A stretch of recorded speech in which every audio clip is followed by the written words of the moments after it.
Olá, nós falaremos hoje sobre os princípios constitucionais da administração pública brasileira. Você sabe que o Brasil é um Estado de direito, ou seja, o Brasil é um Estado que atua de acordo com as leis que ele produz. E claro então que o administrador público, aquele que administra a coisa pública, deve respeitar as regras constitucionais e legais. Se não o fizer, sofrerá sanções por isso.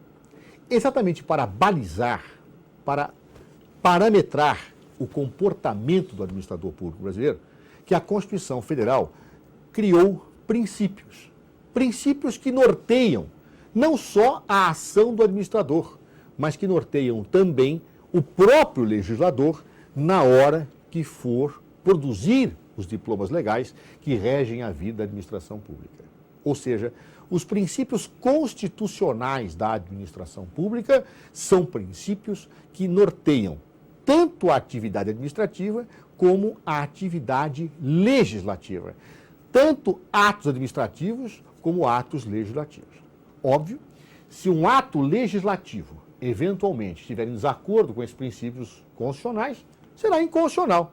Se um ato administrativo estiver contra esses princípios constitucionais, será também igualmente inconstitucional. De acordo com alguns autores, a Constituição brasileira tratou de princípios que podem ser classificados em duas categorias. Os princípios constitucionais que disciplinam a administração pública brasileira podem ser explícitos ou implícitos. São explícitos quando estão fixados nas regras expressas da Constituição, quando estão lá apontados, quando estão lá definidos, quando estão lá indicados. Mas são implícitos quando não estão, claro, expressos nas normas constitucionais, mas são extraídos daquilo que efetivamente a Constituição afirma. Ou seja, os princípios constitucionais implícitos são aqueles que são construídos pela interpretação, que são dedutíveis das regras expressas e explícitas da Constituição. Bem, há uma quantidade imensa de princípios constitucionais explícitos e implícitos previstos na Constituição. Vamos falar hoje dos princípios constitucionais explícitos. Inicialmente, no que diz respeito aos princípios constitucionais explícitos, vamos dizer que a maior parte deles está concentrada num capítulo da Constituição. É o capítulo 7º do título 3º da Constituição Federal. O capítulo 7º do título 3º da Constituição Federal é o capítulo que é denominado da administração pública. É nesse capítulo, que começa no artigo 37 da Constituição Federal, que você vai encontrar a maior parte dos princípios constitucionais explícitos. A começar da abertura do artigo 37. O artigo 37 é, na verdade, um dispositivo que tem muitos incisos. Se você olhar, ele tem mais de 2 dezenas de incisos, tem parágrafos, e de todos eles você vai retirar princípios explícitos. Mas já na abertura estão colocados aqueles princípios basilares que devem marcar a ação dos administradores e, evidentemente, nós não podemos esquecer. Vejam o que diz a Constituição no artigo 37, já na sua abertura. A administração pública direta e indireta de qualquer dos poderes da União, dos Estados, do Distrito Federal e dos municípios obedecerá aos princípios de legalidade, impessoalidade, moralidade, publicidade e eficiência. Já se fala então em 5 princípios explícitos. São os únicos? Não.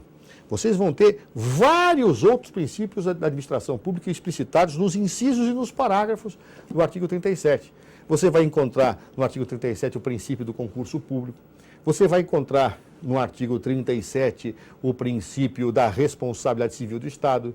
Você vai encontrar no artigo 37 o princípio da licitação. Vários outros princípios vão estar aqui enumerados no artigo 37, seja nos incisos, seja nos parágrafos. Mas já na abertura, os 5 princípios centrais, sistêmicos, estão apontados. Legalidade, impessoalidade, moralidade, publicidade e eficiência. Vamos falar rapidamente desses 5 princípios, sem prejuízo de que você depois estude os outros princípios que estão narrados no artigo 37, lá explicitados, como também depois estude os princípios constitucionais implícitos. Vamos começar pelo primeiro princípio da legalidade. Você conhece o princípio da legalidade? Esse princípio está previsto no artigo 5º, inciso 2 da Constituição Federal. Ninguém pode fazer ou deixar de fazer alguma coisa a não ser em virtude de lei. Ou seja, todos os direitos e todos os deveres remontam, num sistema jurídico de um Estado de Direito como o brasileiro, à lei. Ninguém pode fazer ou deixar de fazer alguma coisa a não ser em virtude de lei. Este princípio tem uma aplicação diferente, conforme estejamos no mundo privado ou estejamos no mundo público.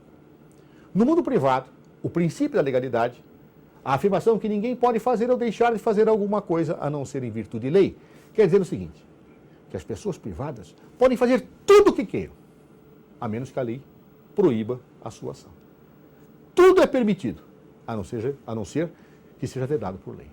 Esta é a incidência do princípio da legalidade no mundo privado. Tudo é permitido se não for vedado por lei. O que não é proibido é permitido. No mundo público é o inverso. E por quê?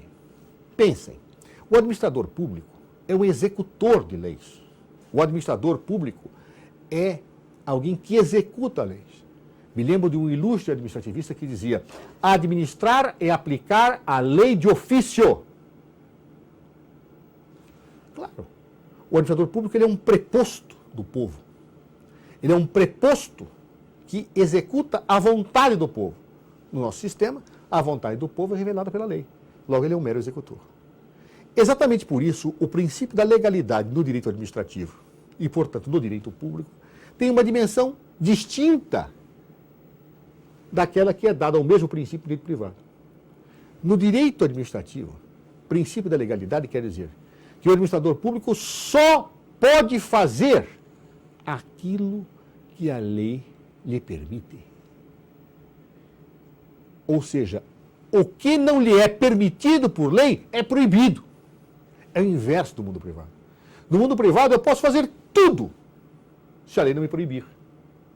No mundo administrativo, o administrador só pode fazer aquilo que a lei lhe autoriza. No silêncio da lei, o comportamento é vedado ao administrador público. Então vejam, no silêncio da lei, no mundo privado, é permitido. No silêncio da lei, no mundo público, é vedado o comportamento. Por quê? Porque o administrador público é o executor de leis. Ele só pode atuar dentro daquilo que a lei prevê que ele faça. Perceberam a diferença? O mesmo princípio, ninguém pode fazer ou deixar de fazer alguma coisa a não ser em virtude de lei, tem dimensão diferente no mundo público e no mundo privado. No mundo público, o administrador só pode fazer o que a lei autoriza. No silêncio da lei, o comportamento lhe é vedado. No mundo privado, as pessoas podem fazer o que quiserem, desde que a lei não vede o comportamento. Claro? Segundo princípio. Primeiro da legalidade, segundo da impessoalidade. Ser impessoal é não olhar as características de alguém, não olhar as características da pessoa. É tratar alguém por ser alguém, independentemente das suas características pessoais. É isso que quer dizer o princípio da impessoalidade. E nós devemos olhar o princípio da impessoalidade, que exige que a atividade administrativa seja impessoal, ou seja, que não olhe nunca as características da pessoa, seja em relação ao administrador, seja em relação ao administrado. Em relação ao administrado, o princípio da impessoalidade quer dizer que não se pode olhar as características da pessoa a quem se dirige a atividade administrativa para que eu possa orientá-lo. Eu não posso favorecer alguém porque é meu amigo, eu não posso prejudicar alguém porque é meu inimigo no exercício da função administrativa. Eu não posso atender melhor uma pessoa porque tem poder político e econômico e atender pior quem não o tem, porque eu não posso olhar as características pessoais daquele a quem se dirige a atividade administrativa. As características pessoais do administrado jamais devem ser consideradas no exercício da função administrativa. Eu não posso orientá-las com favorecimentos ou com vinganças. Eu não posso orientá-la para dar melhor atendimento ou pior atendimento de acordo com as características pessoais da pessoa a quem se dirige a atividade administrativa. Os administrados, por força desse princípio, não têm identidade, nem rostos, nem características pessoais. São administrados. No fundo, o princípio da impessoalidade, sob esta ótica, é uma decorrência do princípio da isonomia. Ninguém pode, na verdade, ninguém pode tratar ou ser tratado desigualmente. Ou seja, ninguém pode ser discriminado. E, portanto, a impessoalidade é uma decorrência do princípio da igualdade, do princípio da isonomia, no que diz respeito ao administrado. O administrado tem que ser tratado impessoalmente, sem que as suas características pessoais sejam consideradas. De outro lado, o princípio da pessoalidade, da impessoalidade, também se volta para o administrador. Ele não pode praticar a atividade administrativa tentando fixar benefícios para a sua pessoa, marcar a atividade administrativa por suas características pessoais. É por isso que o próprio artigo 37, vejam, no seu respectivo parágrafo 1º, tem uma regra muito importante, que, a meu juízo, é um desdobramento do princípio da impessoalidade. Vejam o que diz o parágrafo 1º do artigo 37 da Constituição Federal. A publicidade dos atos, programas, obras, serviços e campanhas dos órgãos públicos deverá ter caráter educativo, informativo ou de orientação social, dela não podendo constar nomes, símbolos ou imagens que caracterizem promoção pessoal de autoridades ou servidores públicos. Note, o administrador não pode ter a propaganda paga com dinheiro público voltada ao seu favorecimento pessoal, a dar uma dimensão melhor às suas características pessoais. Ou seja, a impessoalidade vale para o administrador, quando exerce a função administrativa, ele não tem rosto e, portanto, não imprime na ação administrativa sua identidade, como também se volta para o administrado, que deve ser tratado também impessoalmente, sem que a sua identidade dê maior ou melhor intensidade à função administrativa. Vamos ao terceiro princípio. Primeiro, legalidade. Segundo, impessoalidade. Terceiro, princípio da moralidade. Muito se discutiu no passado o princípio da moralidade, se ele era um princípio jurídico ou não. Hoje a Constituição o coloca, o afirma. Então não há nenhuma discussão. O princípio da moralidade é um princípio jurídico. E ele quer dizer o quê? Ele quer dizer que não basta a administração pública cumprir a lei. Não basta ao administrador público atuar de acordo com a lei. Ele, além de cumprir a lei, ele deve se pautar pelos comportamentos éticos impostos pelas concepções dominantes na sociedade. Ou seja, é possível que um comportamento esteja adequado à lei, mas seja imoral, seja antiético, seja reprovado por aquelas regras que a comunidade vê como eticamente necessárias para os comportamentos humanos. Se isto acontecer, o ato também é inválido. Ou seja, não basta o administrador cumprir a lei, ele tem que cumprir as regras morais. Não basta o administrador seguir a lei, ele tem que se comportar dentro de padrões éticos. Se desrespeitar a ética e a moralidade, seu ato será inválido. Lembremos que nessa própria Constituição, quando se fala de ação popular, se permite que qualquer cidadão anule atos administrativos que sejam lesivos ao patrimônio, que sejam, portanto, propiciadores de prejuízo ao poder público e também que sejam ofensivos à moralidade. Ato legal, mas imoral, pelo princípio da moralidade, é também um ato inválido. Vamos a outro princípio, ao quarto princípio que vamos analisar, o princípio da publicidade. O princípio da publicidade diz que, salvo exceções constitucionalmente estabelecidas, os atos de administração pública devem ser de ciência pública. Não podem ser escondidos, não podem ser sigilosos. Eles devem ser tornados públicos e acessíveis sempre ao público. Claro que há limites que a própria Constituição estabelece à publicidade, há atos que podem ser sigilosos ou há situações de respeito a direitos individuais que devem ser respeitados pelo poder público. Porém, em regra e em princípio, os atos de administração pública devem ser públicos. Não podem ser praticados na calada da noite, não podem ser sigilosos, não podem ser escondidos, não podem deixar de ser revelados. E, finalmente, o último princípio que vamos ver, o princípio da eficiência.